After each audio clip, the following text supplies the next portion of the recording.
What's up, everybody? My name's Chance, and today we're going to be hopping into the next Festival of the Gods event, Erebos Memoir of Death. We actually have two decks we're taking a look at today, so I'm not going to be going through the entire deck tech or deck breakdown, as the name of the game today is Historic Brawl. So we have, basically a singleton style cards, or decks rather. So we're going to be going over the gist of both, and we're going to then we're gonna go and hop right into our matches.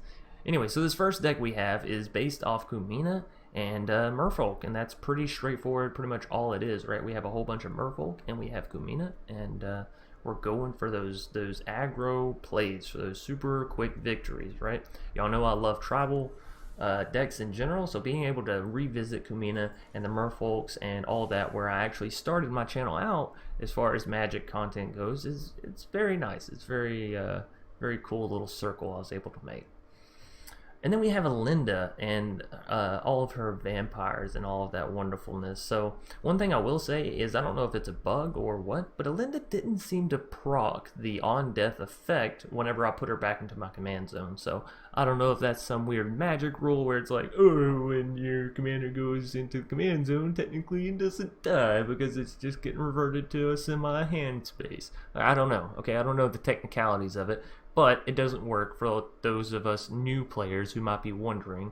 But she can still get very, very huge. I had one match where I ended up getting her up to a 24-24. Now, I forgot to record that match, and so, it is what it is. But I did still fill in more. I went back and played some more matches, and, got it to where it needed to be. So again, this is very straightforward. We're just playing Linda, and then we're playing a crap ton of vampires. We're playing some of my favorites. We're playing some of my favorite Sorens, and by that I mean all of the Sorens, because all of the Sorens are my favorite Sorens. We have Vanquisher's Banner to help. We have some cool cards down in the top end, such as the Haunt of Hightower and Epicure Blood and Regal Bloodlord, and all this fun stuff that can bring back some really, really awesome memories for those of you that might have played back then. And for those of you that are new and you may not have those kind of cards to really play with, I'm sorry for rubbing it in.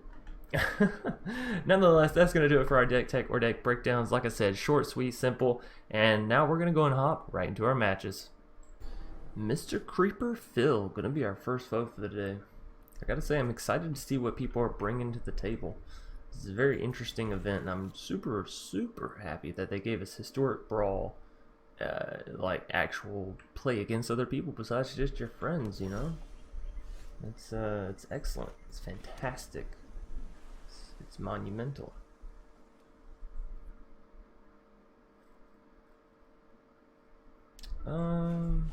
Sure. Oh, that's nice.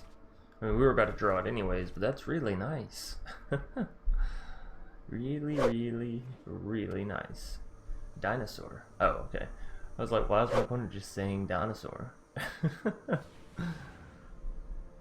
Yeah, I'm super happy to see these Naya Dino decks. Alright, well, let's go ahead and get our Deep Root Elite down, yeah? And depending if we can actually draw, well, we can always get Kumina down in our next turn, I suppose, if we wanted to. They're playing dinos, so we know they're going to try to hit their dinos, from what it looks like, as quickly as possible, right? As many of their really, really big dinos as quickly as possible. So we should be rushing as well. So let's get Kumina down. Let's get our big boys down. I'm going to plus up the Deep Root, so I can go ahead and take out the Domri. Get that problem dealt with, so they at least don't get that little bit of ramp. Now next turn we will be up to 4 mana, which means I can bring down Herald, and it would make all of our creatures with counters on them unblockable, so really good effect there, considering they're just building up a wall. So yeah, let's go ahead and get down him. I'll put a counter on Kumina, and that'll make these two unblockable. So we can go ahead and get in there for 5 damage. And again, we're going to be wanting to go pretty quickly. Also, we're drawing a whole lot of islands, which is unfortunate, but it's one of those things that happens in Brawl because you can't split your lands nearly as well. So not a Stampede, certainly not fantastic for us, but we'll have to see. They are swinging in. I don't know if I should block that or not. Half of me says yes, and the other half says they have a 1-mana pump spell, so we'll let it ride. Yes, still just so many islands. Well, we can cast a growth spiral plus a Thassa's Oracle plus half mana for dive down, so I feel pretty good about that. Ooh, okay, so that'll be good for next turn.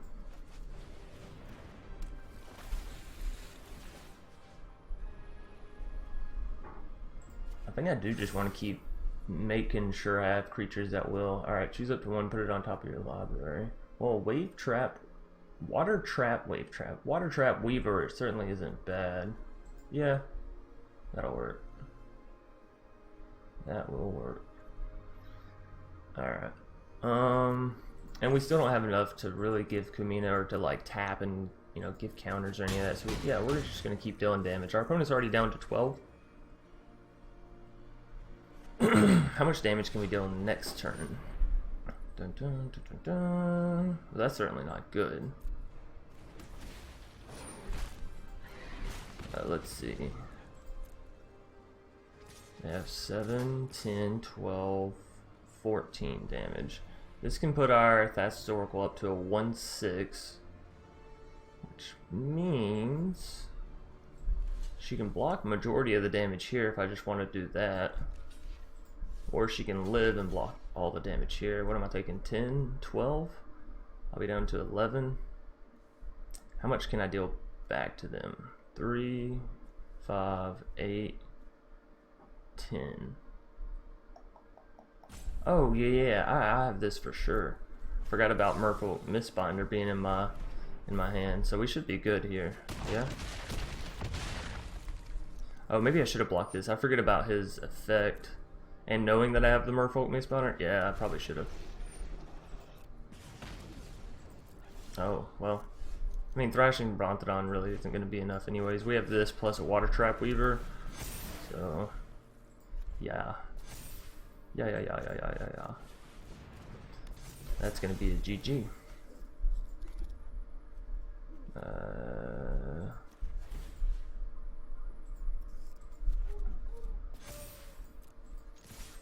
There we go, swing all in. That should do it. Alright, game 1 with our Kumina's Brawling Merfolk. God, it feels good to play a Merfolk deck again. For those of you who don't know, the first video that I did on Magic the Gathering Arena was the Merfolk deck. It was actually one of the starter decks they gave you when you started playing the game way back when. Or is it Litz? Either way, they're playing a card I actually haven't seen before. I'm wondering where they may have gotten it, but Bladewing the Risen. Sounds interesting. This is kind of interesting, and the fact that we have Oro. I kind of threw him here as I was going back and adding in things. Oh yeah, that's super cool. Zombie Dragon. Oh. And it's what? 3/7 mana? Wow, that's crazy. Let's see. Flying when Bladewing the Risen enters the battlefield. You may return target dragon permanent card from your graveyard to the battlefield. 2 mana dragon creatures get +1/+1. Oh, that's so lovely. Oh, no, I'm sorry, Ordero. I didn't mean to move you. I was trying to put my forest over here. I think what I'm actually going to do is play an island and then just kick it back to him. This way we have our Merfolk Trickster on standby in case in need be, you know.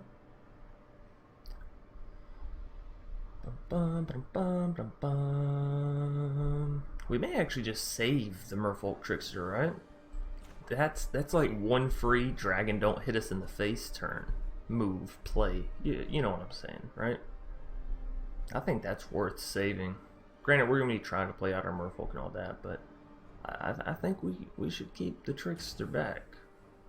We got a Kumina coming down next turn anyways, you know, it'll be some damage. Or do we just go for the quickest damage and get the Trickster down plus Kumina? You know, because we know they're not going to be playing anything too early.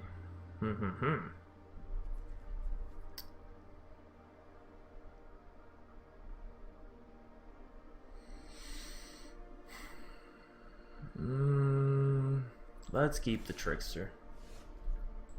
I may live to regret this, but for the current time being, I suppose it'll be okay. We may have also wanted to wait until we had mana for Dive Down to put down the Kamina, but we're gonna play it out here. We're gonna hope. We're gonna have good faith. Hey, looky there, and a Vanquisher's Banner. Ooh, ooh. All right, I'm gonna go ahead and cast on a Woodrow. Probably, maybe.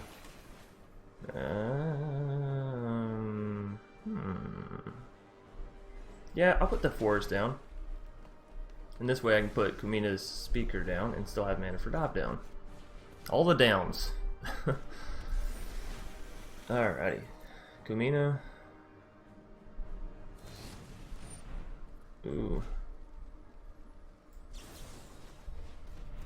Gets rid of that Bone Crusher Giant for good, so I actually don't mind that one. Now we don't have to worry about them playing Bone Crusher Giant back down as a creature either. So that'll work for me. Or they'll do something like that where it's like double pay to kill a little 1-mana Merfolk. Okay, so, well, we could go Vanquisher's Banner, right? Why not? We're here. We have the ability. Merfolk. Boom. Ooh. Alright, Kumina, get in there for some saucy, sweet damage. Well, Litz, I don't know what your name is, but you're not putting up too much of a fight for us. Well, that really sucked, I'm not gonna lie. Thank God it's still labeled for Merfolk, so... No, I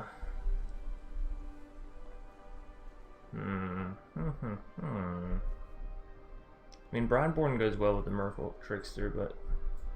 sure.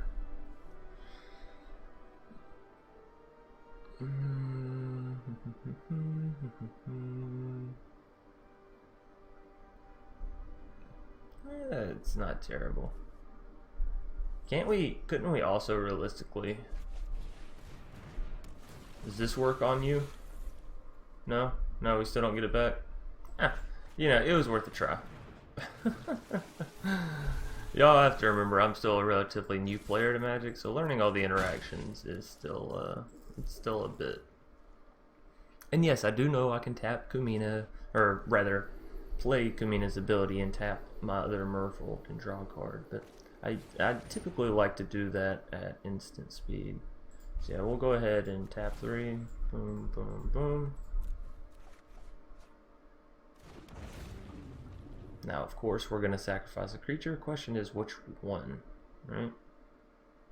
I guess we'll sacrifice you. I know you have hexproof, which in the long run can be better. Also, if I had sacrificed one of y'all, I could have put more cards in my graveyard for Ordro. May have made a mistake. We shall see.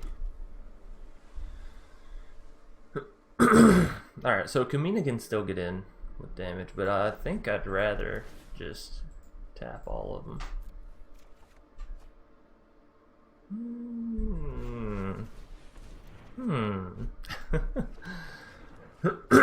Drawing all the lands in the world. Alright, we'll wait for their turn and play Brineborn.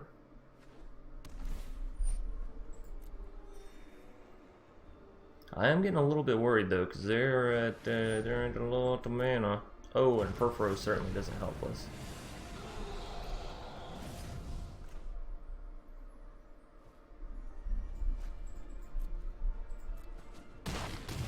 Really love to get rid of that opportunistic dragon. I don't think we really have a way to though. I don't remember putting any removal in this deck.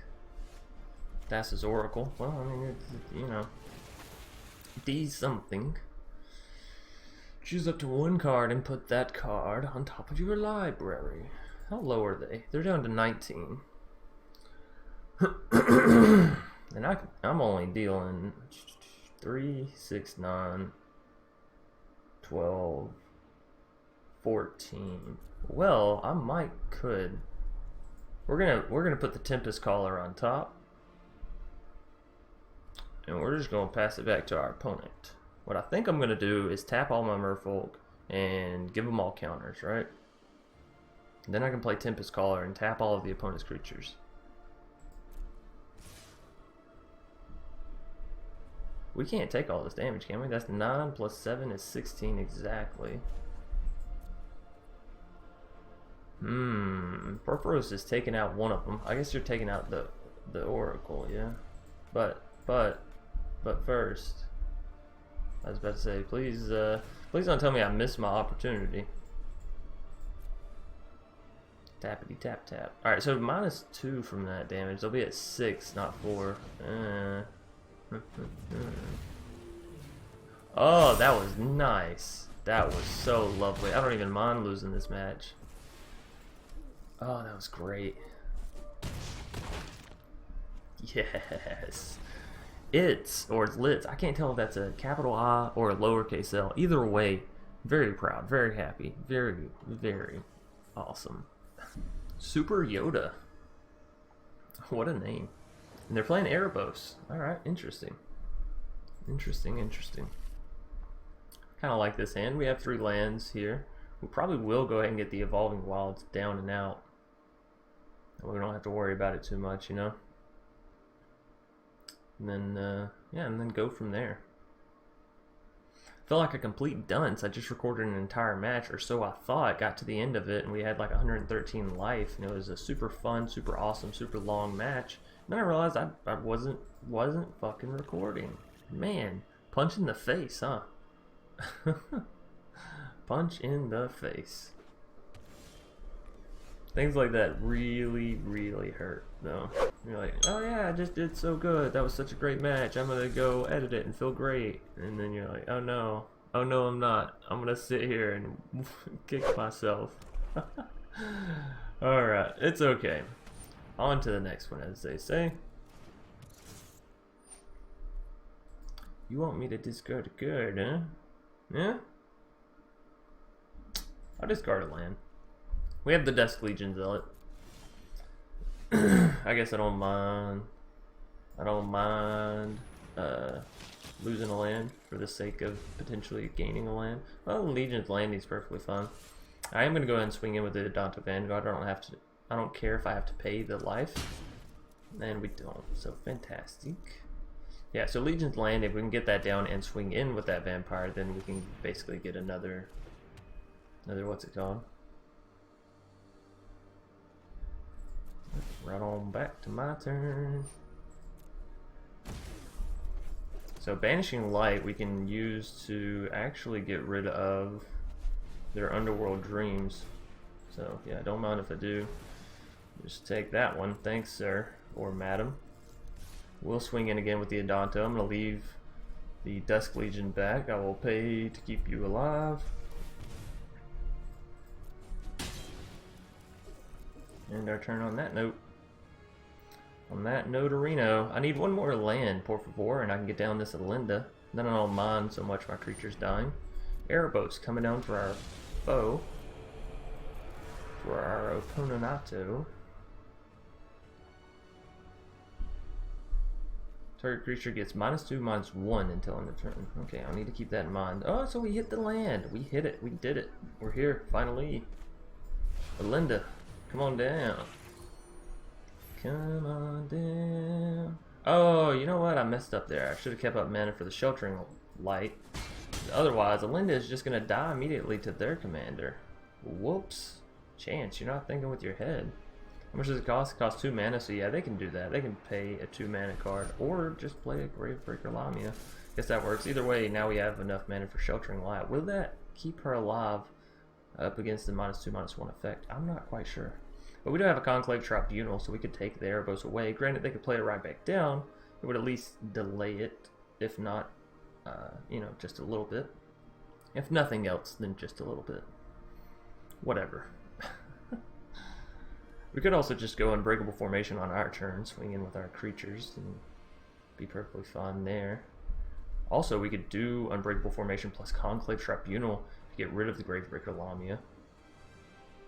That doesn't sound like a bad plan. What are they doing? Just, ooh, Ravenous Chupacabra. Champion of the Dusk is fantastic for us, but I really like this play of the Unbreakable that I'd come up with on their turn. So we go Unbreakable, we swing all in, get this wonderful free damage. They are going to gain 4 life, that's okay. And then we Conclave.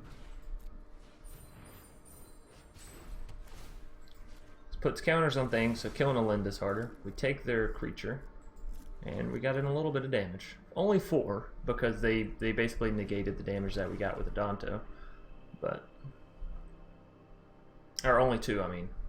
Only 2 damage. Only 4. Sorry. 2s, 4s, they're all on my mind. So they're probably going to kill a Linda here, right? Kill her early. Yeah. Yeah. Command.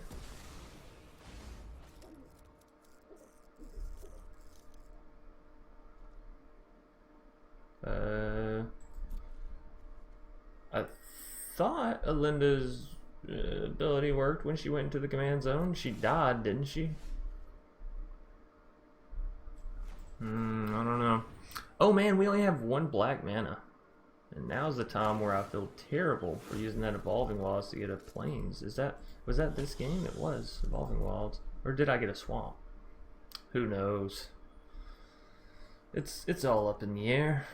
Alright, so we're gonna swing in with everything. If they go to block our Dusk Legion Zealot, we may give it Shelter and Light, honestly. It does give us the ability to scry. Keeps us on the board as far as Legion's Landing is concerned. Oathsworn Vampire, not big enough, you know? I'd almost rather prefer another land than get that Alinda back down, trying to get her built up. Because even if her effect doesn't work whenever you put her into the command zone, we can build her back up. We can make her stronger, better, faster. Man, I feel so terrible for not recording that game. I ended up getting Alinda up to like a 24-24. We were gaining so much life. I had Radiant Destiny down. It was a great time overall. Now here I am playing this like mediocre ass match and just swinging in with the Danto Vanguards. Alright, so we are Ascended. I would like to get down the Twilight Prophet for sure. Champion of the Dusk is not bad either though, because it does allow us to draw a card. Draw cards. Yeah, let's go for the Champion of Dusk. Let's go, Champion of Dusk. Let's go. Exile. Exile? You motherfucker. Whatever. It's fine. It's good. We did also just make them pay 4 mana to remove a 2 mana card. So I can't say that that's necessarily a loss in my book. You know? We'll still get in 3 damage. I do want Twilight Prophet down, don't get me wrong, but I didn't want to get down Twilight Prophet and then them use something like Vraska's Contempt on my Twilight Prophet, so I think it's okay. They're still not doing anything, which makes me believe that they have some more removal waiting for us, yeah? It's the only logical sense I can think of. We'll put down a Sorin Vampire Lord because it kind of wins us the game.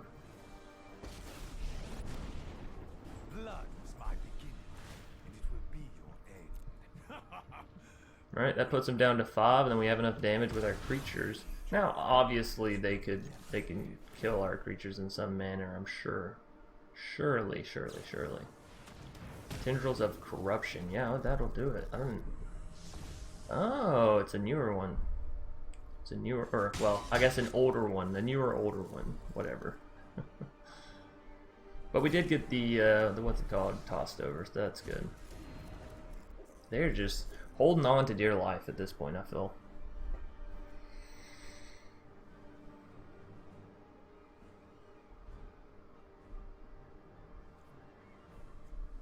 We're grasping at straws on how to kill him. I guess we can get down to Twilight Prophet. That's some really good unexpected damage. Oh, Citadel.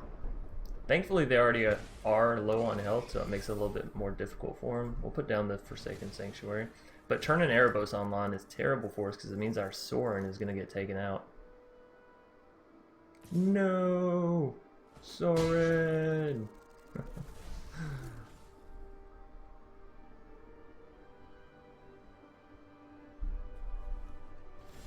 Alright, and They only have... Ooh. You're gonna wish you hadn't put Erebos up now, Busta. Because we couldn't do this if Erebos was still an enchantment, still kick back. But since Erebos is not, and he's up here on the front lines, we can. Bloodthirsty Aerialist, well, that's perfectly fine by me. We'll get down a Cruel Celebrant as well to celebrate this victory we're about to have. That's a little cocky, I'm sorry everybody. I don't mind losing the little 1/1 though, to get rid of the Aurochs Finlurker and deal in still the damage that it would have dealt in if it hadn't gotten blocked, right? So they're down to 5. They have Bolas the Citadel, but they can't really do anything with it to a degree. To a degree. So I really need to get down Twilight Prophet. I keep talking about it, but you know, E2 Extinction was just so good to get rid of the Erebos. Sure, he came right back, I guess, I suppose, but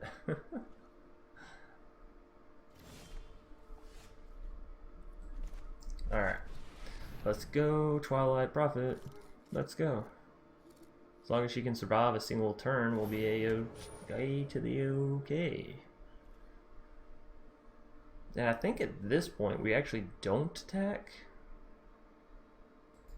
Because if we go to block, if we block with every one of our creatures, well, they don't have enough damage to kill all of our creatures, but well, we'll see. We'll see. We'll hope, I suppose.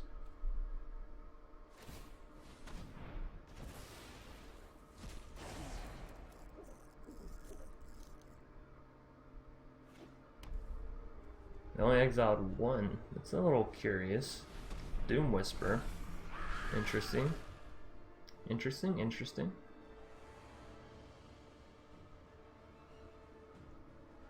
They can't really, I mean, they can swing in, but it's gonna cost you. It's gonna cost you.